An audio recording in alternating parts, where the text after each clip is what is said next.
Operation Exile. That's what the Travelers called it when they made the decision to kill us all. The bomb would destroy everything that we were and everything we would ever be, burning our souls to dust so that nothing could ever bring them back, so that nothing could ever feed upon them. It turns out that the necromancer had the right idea after all. This is Thane, and we're in a lot of trouble.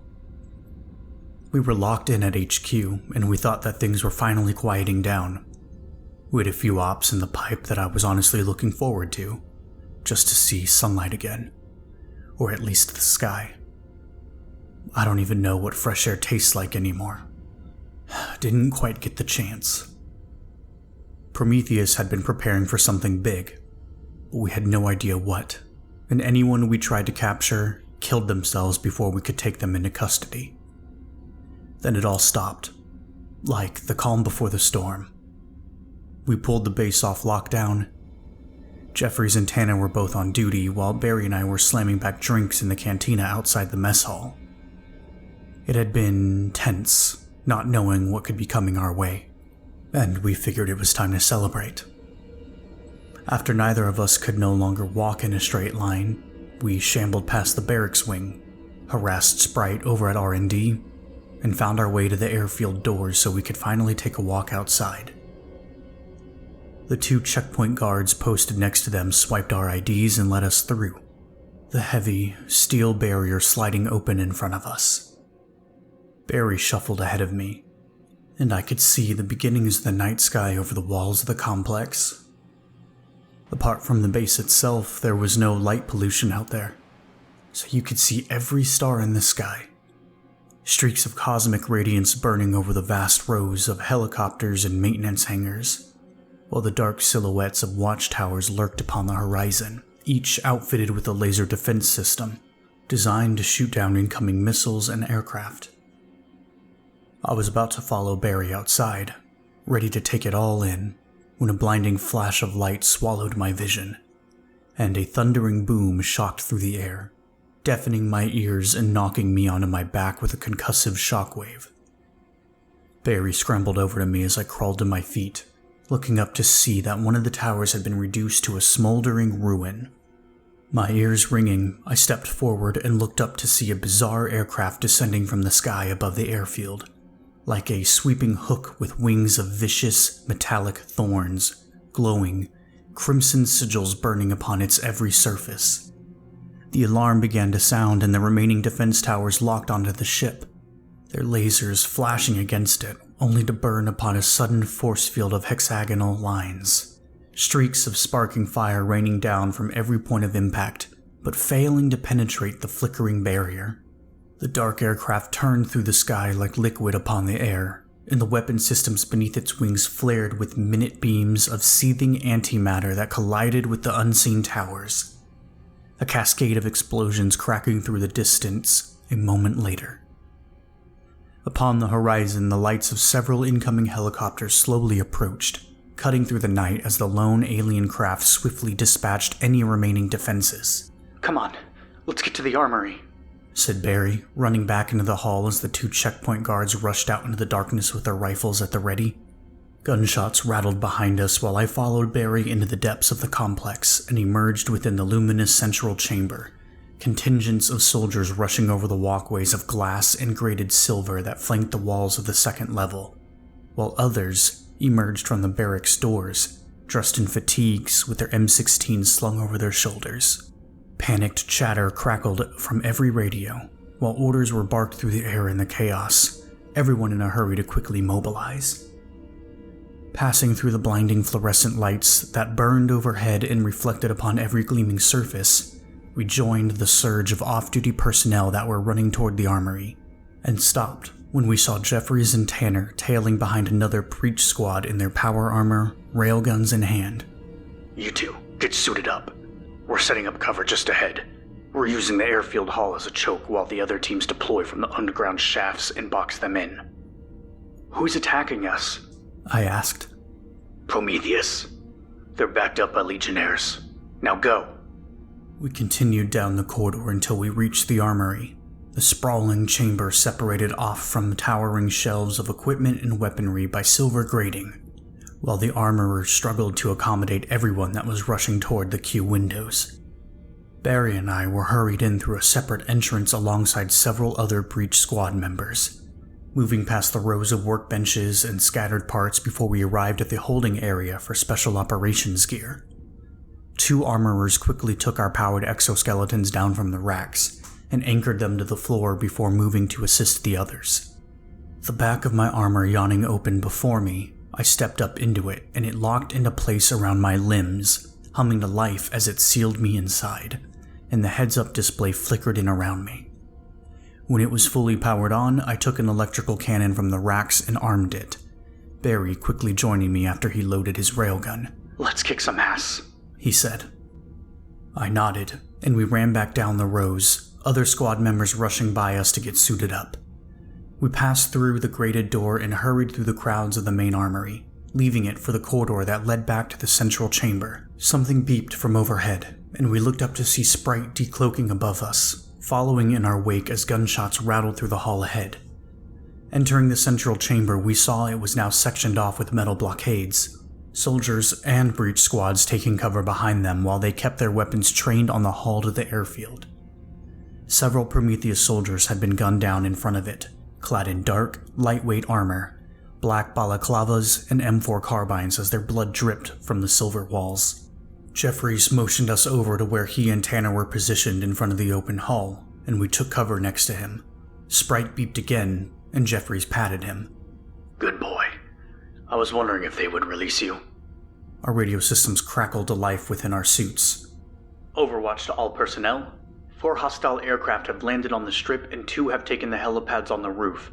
We have Prometheus fire teams establishing a perimeter around the base, localized at the airfield entrance, and supported by Legionnaires.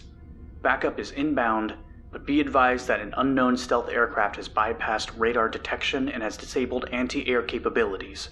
All personnel maintain defense positions. Out. Switch to thermal. They're around the corner." I kept my eyes on the corner at the end of the hall and switched my visor to thermal. The red outlines of several Prometheus soldiers crouched just ahead. To say the least, I was too drunk for this. "Can our railguns penetrate the walls?" "Not here," I said, keeping my electrical cannon braced against my shoulder. Command crackled in through the radio once more. "Delta, Theta, and Gamma squads are in position beneath the airfield and are ready to engage. All personnel at blockade choke points remain on standby and prepare to support. Out." One of the Prometheus soldiers tossed a smoke grenade out into the hall. It popped and started to fill the corridor with a dense wall of smoke, but they seemed to be unaware that we could still see them.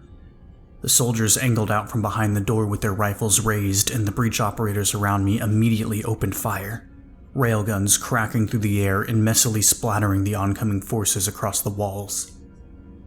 One of the soldiers dove back into cover at the last second and fled out of sight, his comrades reduced to a mess of pulverized meat and organs behind him. A resonating boom shuddered throughout the complex, and the lights burnt out around us, the HUD of my visor crackling and distorting before it corrected itself. I switched to night vision, cutting through the darkness that now enveloped the blockade as the soldiers around me began to mount lights on the rails of their M16s, their beams panning through the shadows in confusion. "We got hit by an EMP," said Barry, keeping his eyes trained on the hall. Another boom shocked through the structure above, dust falling down through the ceiling like something had just collided with the base. Gunfire echoed through the distance from somewhere in the communications wing. "Overwatch to all personnel. Delta, Theta, and Gamma squads are down. Maintain defensive positions and do not leave the base. If your blockade has been compromised, fall back to the R&D safe room. Protect the bomb at all costs. Out." A boom echoed in the distance, followed by another just above us, the structure shaking beneath my feet as loose debris clattered down from the ceiling. I briefly switched back to thermal and saw a second fire team of Prometheus soldiers gathering behind the wall at the end of the hall. "Pull back. Hurry," said Jeffries, urgently tapping me on the shoulder.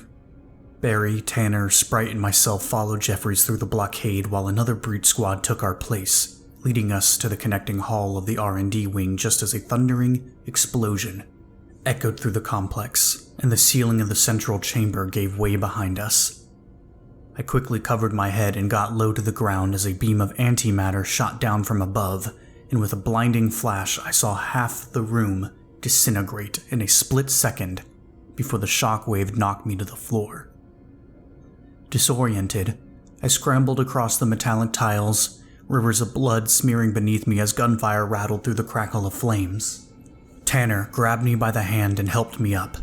I looked back to see a glowing pit in the middle of the room, dismembered body parts strewn about the remnants of the barricade, while injured men and women screamed in pain and struggled to fight back against the Prometheus soldiers that poured in through the airfield hall. Jeffries opened fire on them to cover our escape, his powerful shots decapitating them in explosions of blood and bone before they quickly turned their attention to him. Their bullets harmlessly clinked and ricocheted against his armor, and Sprite raked his lasers through the advancing force, messily bisecting several of them, but they kept on coming. Then, 3 dark figures plummeted down from the glowing hole in the ceiling and landed in the center of the room with a heavy thud. Legionnaires. The 8-foot-tall titans of rippling muscle stood to their full height, clad in the blackened armor of demonic knights as cloaks of human flesh hung from their imposing frames. Their skin was scarred with vicious runes, and in the claws of their wicked gauntlets they each wielded greatswords and battle axes that would have taken several men to even lift, expertly crafted to inflict the highest amount of pain that they physically could. I took aim with my electrical cannon, yet before I could fire, a Legionnaire raised his hand to me, and a searing heat began to melt the weapon in my grip. I dropped it, the bubbling metal of its design glowing red-hot upon the ground. The Legionnaire laughed, baring his razor-sharp teeth as the others opened fire with their railguns, but failed to even scratch the terrifying figures, every shot uselessly sparking against their flesh and armor alike.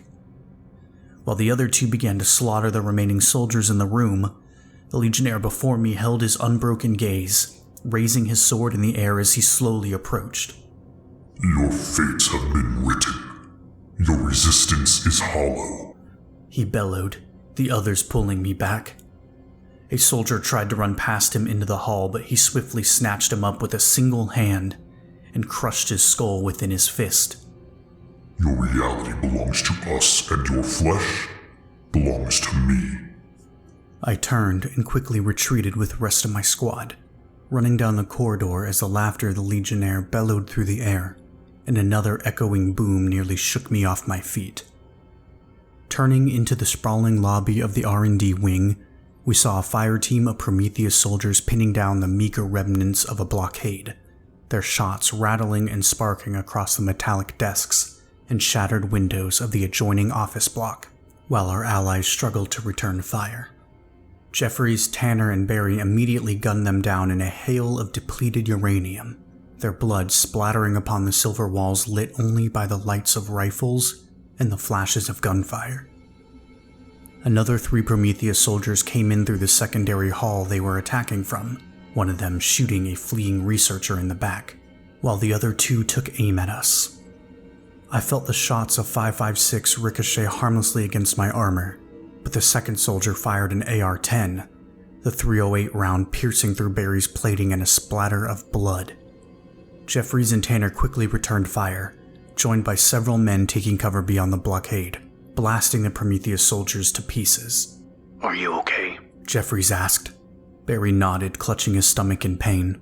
"Bullet's still in me," he said with a pained grin. "Might need a new kidney." Thundering foot stomps echoed from the hall that the soldiers had come from, and a Legionnaire emerged from the blackness, the men at the blockade opening fire on him to no effect. Jeffries led us past the reception desk and into the office block. Shattered glass crunched beneath my boots while the men around us continued to fire through the darkness. One of them tossed a fragmentation grenade at the lumbering Titan, but it only harmlessly exploded at his feet, the shrapnel doing absolutely nothing.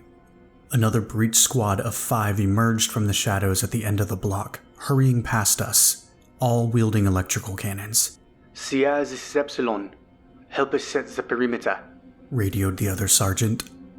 We stopped and turned as they took cover at the blockade, and we found our positions just behind them, all of us quickly taking aim at the Legionnaire. The wicked creature only grinned and slit his palm with a runic dagger, revealing a twisting, ornate sigil that had been carved into his skin. Astax, defiler of gods, step forth from my blood. The other breach squad opened fire, electrical shockwaves slamming into the Legionnaire and utterly disintegrating him. Vaporized flesh and bits of armor splattering and ricocheting against the walls. Nothing more seemed to threaten us, but gunshots still echoed in the distance. 4 allied soldiers rushed in from another hall in the lobby ahead, looking terrified and covered in blood. "Over here! Get to the labs! We've got this!" yelled a man from the blockade at our side, motioning them over. The soldiers hurried past us and disappeared into the darkness at our back, another shuddering boom echoing throughout the complex and shaking a cloud of dust from the ceiling. "Guys," said Barry, a hint of fear in his voice. I turned to see him pointing at the remains of the Legionnaire, whose blood began to boil and crawl upon the ground, winding together into a bubbling pool as more of the crimson liquid was drawn off the walls and pulled into the hole, as though possessed of its own intelligence. "What the fuck?" muttered one of the other soldiers, taking aim at the churning pool. Then, my heart seized in my chest, a sense of overwhelming dread immediately flooding through me in a haze of raw adrenaline. A long, clawed hand emerged from the blood, like I was staring into a portal to another world. Several more slender arms slid forth into our reality, splaying out across the tiles like the limbs of a spider, and in their wake, something pulled itself up from the pool and unfurled at least 16 feet above us. It looked down at us as though we were dust, and I could barely breathe, like all the oxygen had been sucked from the air. I'm not sure how to exactly describe what I saw in that moment. It seemed to shift through 1,000 different identities, its face like a collapsing star of teeth and nothingness that made me want to slit my own throat. Its bizarre, hermaphroditic body was bound by an armor of constricting thorns that cut into its flesh with every unnerving, wrongly angled movement. 6 mutilated breasts hanging down from its slender, otherworldly form that embodied a nightmarish parody of inhuman excess. The other breach squad began to open fire, electrical shockwaves ripping against the horrific aberration, but to absolutely no effect. Its face of withering flesh opened into a maw of spiraling fangs that wept down into infinity, and from that maw it loosed a scream that brought me to my knees, the structure trembling as though caught in an earthquake while the blasphemous sound scraped through the very depths of my soul. The others around me clutched their ears in vain, screaming and writhing upon the ground while several soldiers started to fall into seizure. But nothing could prevent the wailing shriek that stripped and raped my mind with its resonance. Then it ceased, and I could only shudder upon the tiles, confused and disoriented. Fall to your knees and beg, for the eyes of suffering have graced your flesh. I scrambled back across the floor alongside the others as the towering creature snatched up one of the breach operators and opened its maw of limitless void, rasping with perverse hunger. The operator immediately fell limp, as though all of the life had been instantaneously drained from his body and a ghostly light wept from his armor, sucked into the pit of spiraling teeth as the looming terror drank his soul. It discarded the empty shell of a body and turned its focus to the rest of the squad members, who fired upon it with their electrical cannons. It only swept its claws through their ranks, cleaving 3 of their squad members in a splatter of blood and organs. The horror picked up the remaining operator and sank its countless claws into his skin while he screamed within its grip. Open, mortal, and bare your flesh. I can taste the fear upon your soul. With a sickening slickness, its claws warped around the man's shrieking body and slowly turned him inside out. Blood, intestines, and dislodged bones spilling out from the unrecognizable mass of flesh. 2 Legionnaires entered the lobby from one hall, while a large contingent of Prometheus soldiers entered from another, immediately stopping when they saw the apparition turn toward them and ignore us completely.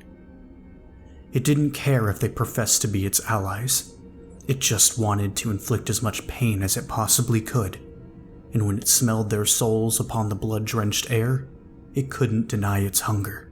We fled through the ruined office block as the screams of Prometheus soldiers cut through the distance, uselessly firing upon the looming nightmare as it ate their souls and flayed them alive. We quickly moved past an abandoned checkpoint and emerged within the laboratory section of the R&D wing, countless testing and storage chambers flanking us, and walled off by bulletproof glass that was smeared with blood. Running past the gurneys and stacks of overturned crates, muzzle flashes burned through the darkness beyond. A Legionnaire marching unimpeded through the distant chambers as she pursued a guard and several researchers. The guard stood his ground, firing his M16 at the advancing figure, but the bullets only bounced off her tempered flesh, rune-scarred and clad in a lurid, revealing lingerie of blackened plate and tapered razors. The Legionnaire plunged her gauntlet into the guard's chest and ripped out his beating heart, taking a bite with a rasp of hunger as she focused her gaze on the fleeing researchers. Knowing that we could do nothing to stop her, we followed Jeffries through the rows of chambers to the high-security zone, where a barricade of debris had been piled around the checkpoint, breach operators and allied soldiers aiming their weapons from behind their cover. "Or Sierra. Let us through," said Jeffries, raising his hands. The blockade lowered their weapons, eyes peeled to the darkness as we quickly passed them and entered the main foyer that connected a network of sealed but transparent project rooms, like a spiraling panopticon of glass. More barricades and heavy weapon armatures were bolted to the ground alongside a large gathering of personnel at the ready, as though every survivor had fled to that room. Beyond them all, a massive silver airlock stood embedded in the wall, identifying the chamber that must have held the bomb. I never actually saw it in person before, thanks to my lack of clearance, but I could somehow feel it upon the air, even through the walls, like I was suddenly sucking on a live battery. Another cascade of shuddering booms reverberated from somewhere in the distance, dust and debris billowing down from above. Then I heard the shriek of that eldritch nightmare once more, quieter as it echoed from the laboratories we had just come from, but it was still enough to fill me with dread, every inch of my skin prickling with unease. "What the fuck is that?" asked one of the guards alongside us. "I'm still asking that myself, and it's coming this way." "And how exactly are we planning on stopping that thing?" I asked. "We can't, and we aren't. Only thing we can do is buy time until the Air Force nukes the base and hope that it doesn't trigger the bomb. That, or the Travelers cut out the middleman. We're fucked either way," said Jeffries in a grim tone. "Well, where are the Travelers? It's their bomb. You'd think they'd want to defend the thing." "Maybe. But in the meantime, I don't think our lives mean shit in their eyes. Fuck it. We've got a job to do. These things want to fight, we're gonna give them one." A Legionnaire emerged from the laboratory hall, the same one that had been chasing the researchers, and as soon as her eyes locked upon our own, she snarled with hunger and charged toward us. The other breach operators with electrical cannons immediately opened fire on her with a barrage of shockwaves, blasting her to pieces in a rush of vaporizing gore. The aberration screeched once more from somewhere beyond, the sound of shattering glass echoing through the distance until only silence remained. I could hear my heartbeat hammering in my ears, hyperventilating in fear with my eyes peeled on the shadows ahead. The slender horror erupted from the darkness, and I stumbled back, my heart seizing in my chest as everyone around me scrambled to open fire. But it was already upon us, sweeping its long, spider-like claws through the front of the barricade and searing several defenders in two, blood and debris scattering across the floor. Drenched in the gore of the men who had just been disemboweled before me, I grabbed one of their discarded electrical cannons and aimed it at the shrieking nightmare, pulling the trigger in a blind attempt to stamp it out of existence. The weapon kicked back against my shoulder and the electrical shockwave slammed into the creature. But, just like the countless railgun shots that rammed against it, it did absolutely nothing to slow its advance. The horror completely ignored the assault, picking up any nearby defenders in its claws and messily biting them in half before ripping the souls from their bodies.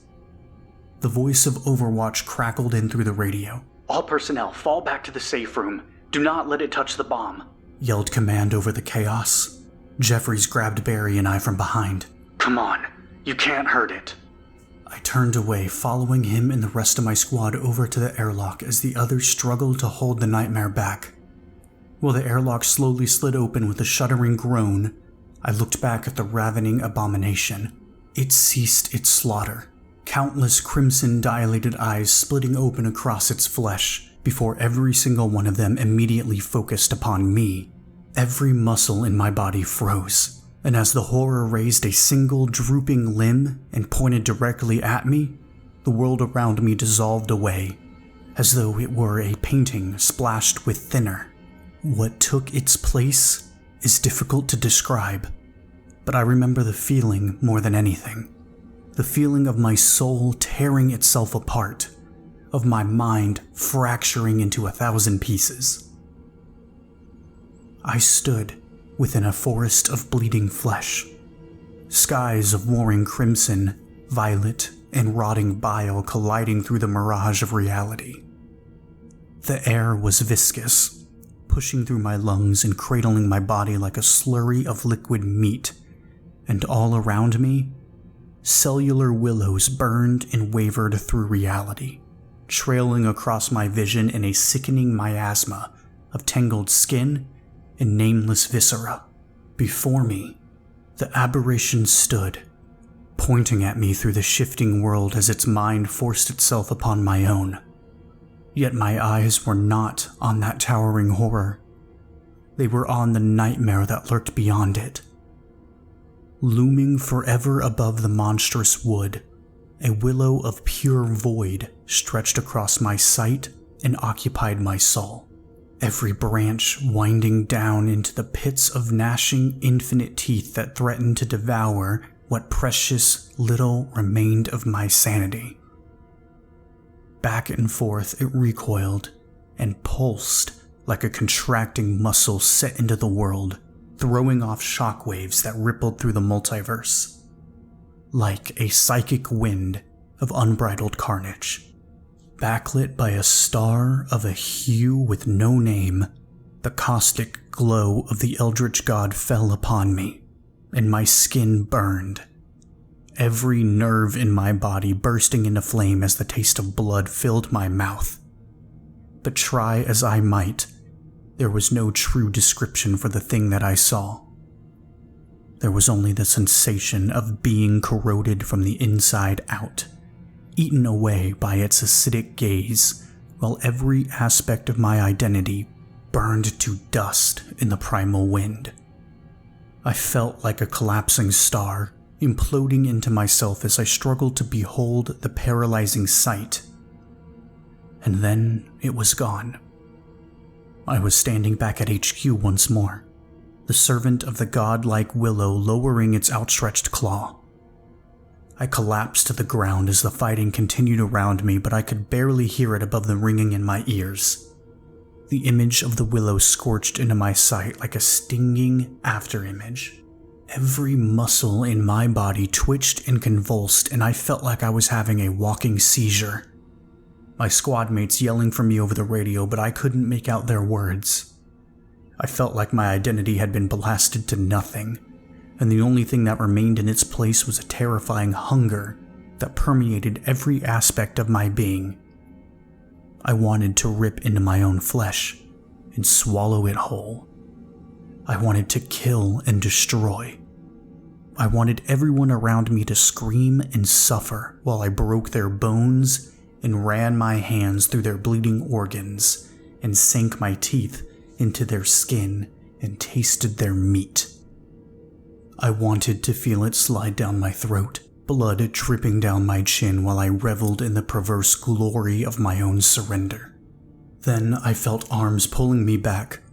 I wanted to tear at them and flinch the fat from their bones, but I was still paralyzed by the sight I had witnessed and could do nothing more than twitch as I was dragged back to safety. I saw the heavy doors of the airlock pass over me, and as soon as they did, they began to close, slamming shut in my wake. I was in the safe room. Somebody propped me up against the wall and removed my helmet, but I couldn't even tell who they were. Everyone looked the same to me in the blur. Just meat, ready to be bled and devoured. Soon my senses began to return and I could see the others looking down at me. "Come on, man, come back to us," said Barry, the worry clear in his voice. He took off his helmet, staring into my eyes with desperation. "Please, Thane, just look at me. You can fight this." My gaze met his own, and all I wanted to do was peel the skin from his face and disfigure him until I could no longer recognize his features. I bared my teeth while I twitched upon the ground, but then a sliver of rationality started to break through, a sliver of who I was. The bloodlust slowly faded to nausea, and all I felt next was disgust. I retched, regaining some fraction of control, and began to cry, a flood of raw emotion suddenly rushing through my mind. I'm sorry," I stuttered, barely able to speak through the seizing of my muscles. "Sorry for what? I'm just happy you're back, man. I was worried." "What did that thing do to you?" asked Jeffries. I shook my head, swallowing a mouthful of blood. "I don't know," I said, still twitching and shivering in place. Guess I'll have to write about it." I cracked a half-hearted smile. Looking up, I could see the bomb in the middle of the chamber, like a sphere of swimming metal that twisted and refracted with every shift of my sight. How Breach was even interfacing with it, I had no idea. There were about 30 of us, most covered in blood and wounded in some way, and most of their eyes were on the banks of monitors that occupied the walls alongside the massive, sealed door. This doubled as some sort of command and control center that could be fallen back on. But what our actual command was doing, or where they were in the complex, I had no idea, because they certainly weren't in the room with us. On the monitors, we could see almost everywhere inside and outside the base. The exterior was a ruin of flaming rubble, dead bodies strewn across the airfield while the alien craft drifted through the sky. Downed helicopters and jets smoked in the desert beyond. A small contingent of Prometheus soldiers still occupied the blood-soaked expanse, but most were inside, killing any survivors they could find alongside the Legionnaires. The slender, androgynous aberration that had forced the vision of the Willow upon me still stood in the room outside, but it made no attempt to breach the door, remaining eerily motionless like a spider ready to strike, and on its side, 2 Legionnaires feasted upon the remains of our fallen allies. Directly in front of the safe room door, a man in Prometheus armor stood unmasked, vicious runes slashed into his face as he stared into the camera, motioning that he wanted to speak. "They can't get in here," said Jeffries. "They would have done it already if they could." "Well, what the hell does he want?" asked one of the guards. Jeffries radioed in. "Command, this is Sierra. We're in the safe room. We've got a hostile outside the doors requesting a dialogue. How do we proceed? Over." No response. Jeffries repeated his request, waiting a while longer, but nobody from command picked up. Hesitating, he looked at the controls beneath the monitor bank and hit a button on the keypad. Suddenly, we could hear the room beyond over the speakers. "Are we ready to be civil then?" asked the man from Prometheus, the twisted nightmare in the background eyeing him with hunger as though only barely tolerating his existence. Jeffries held down the speak button. "What do you want?" he asked. "Simple," said the man. "We demand that you relinquish the weapon of the traitor Legion, in the name of Prince Dominaris, Speaker of the Red Willow. Do this and you will be spared, until the day of ascension is at hand." Jeffries looked back at us. "We have no fucking idea what you're talking about," he said, his voice weary. "Yes, you do. You found it beneath the sands of Africa." "And you're going to do what? Detonate it?" asked Jeffries. "If you do that, we all die." "Detonate it? On the contrary, we want to disarm it, said the man. Your commanders, on the other hand, I wonder where their loyalties truly lie. I understand that you've been searching for the traitor Legion, but, ironically, you've been working for them this entire time. The men that stand at your side and call you soldier are the ones who have been keeping that weapon safe. Safe enough to detonate, should the traitors deem your universe unnecessary. Jeffries looked back at us, sighing. If I get executed for what that cunt just told me. I think we're a little past that point, said Tanner. We all suspected it. Jeffries turned back to the monitor and held down the speak button. Well, tough shit, he said, because you're not getting in. He muted the feed and stepped back from the controls. Only one thing left to do, he muttered. We wait, said Barry. A warning flashed on one of the other screens, displaying a feed of information. Everyone walked over to it and Jeffries read it out loud.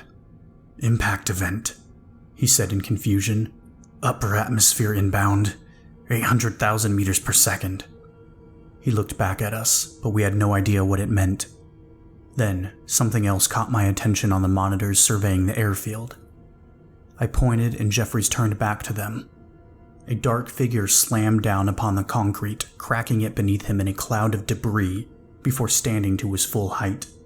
He was clad in a powered exoskeleton of black, angular metal that flowed and conformed to his towering frame, standing at least 10 feet above the ground as he surveyed the surrounding area.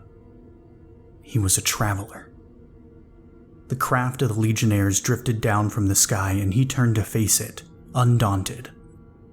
The vessel opened fire with 2 beams of searing antimatter cracking against the traveler in a burst of sparking flame. It burnt the area around him to dust, but when the assault ceased, he was completely unharmed. Smoke wisped away from his armor and he raised his hand to the aircraft, the air around him warping with a gravitational lensing before ripping toward the vessel faster than I could perceive, blasting straight through its shields and utterly disintegrating its frame in a wisp of powdered metal, blowing away upon the wind. Every Prometheus soldier on the airfield opened fire, their rifles rattling over the speakers, but their bullets only sparked uselessly against the traveler's armor.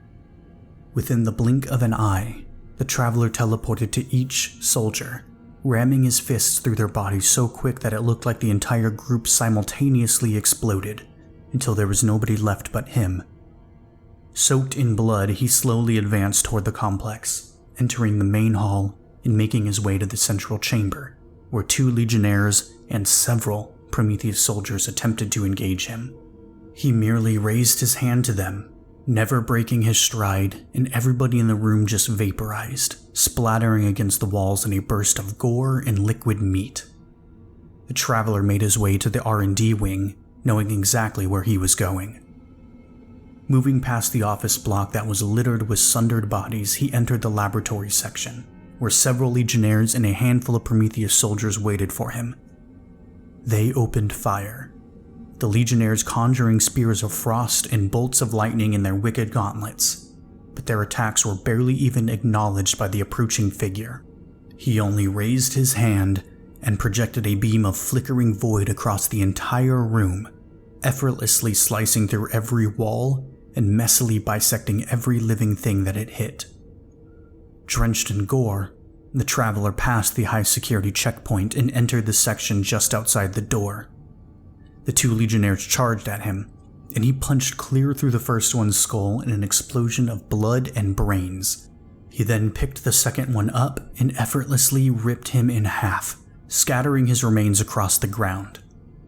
The twisted aberration loomed above him and shrieked with a voice that unnerved my senses, even through the thick walls of the safe room. But the traveler did not react. The nightmare brought its claws down on him and he snatched them out of the air, ripping its limbs clean off before advancing forward. His fist glowed with a burning energy and he plunged it straight into the creature's chest.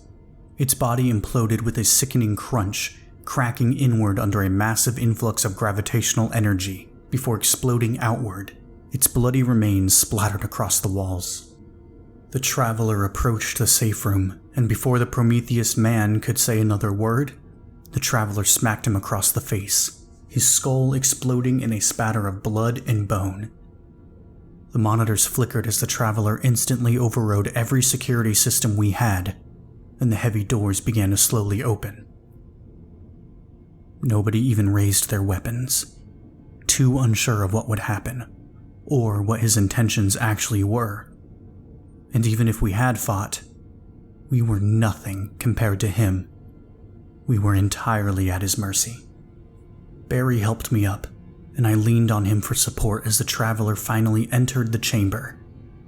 Towering over us, his armor swam like the night, a perfect embodiment of technological might. He said nothing, for a time, and we couldn't see anything beyond the helmet of his armor. Then somebody else stepped in from behind him. I'd never actually met them before. I just knew what they looked like, and who they were. At least, I thought I knew who they were. I'm forbidden from describing them or giving their identity, but they and their compatriots were the commanders and founders of Breach. "You can relax," said Command, standing next to the looming traveler. "You won't be harmed, and he isn't here to detonate the bomb." Their eyes met my own. "Tobias Thane," they said. "You've been telling quite the story." I didn't respond, unsure of what to say. "Command?" asked Jeffries. "What's going on here?" "You are free to speculate, but I'm not here to be your exposition," they said. "I'm here to brief you. Rest assured that on my level, our organization has been aligned with the Travelers from the very beginning. I'm not allowed to repeat the conversation that followed until after our next operation, assuming that I even survive it. The Travelers found out where the Darklings and their ascendants have been hiding, and soon we're launching a full-scale assault against them. I only hope that I'll be ready in time. I still don't have full control over my muscles from when that thing paralyzed me." The Traveler called it a blood temptress, and it was apparently summoned directly from the parasitic universe. Our worlds are being drawn back together, and in a way you can feel it, like a lingering dread that you can taste upon the air. Honestly, I'm scared, and I can't shake the feeling that something horrible is about to happen. Every time I fight these things, I feel like I'm dying a little bit more inside. I just want it to stop. Whatever. I don't mean to bug you with that shit. It's my job and I'll get it done. I'll write an update if I survive the operation, and no matter what happens, thank you for following me this far. Wish me luck, Thane.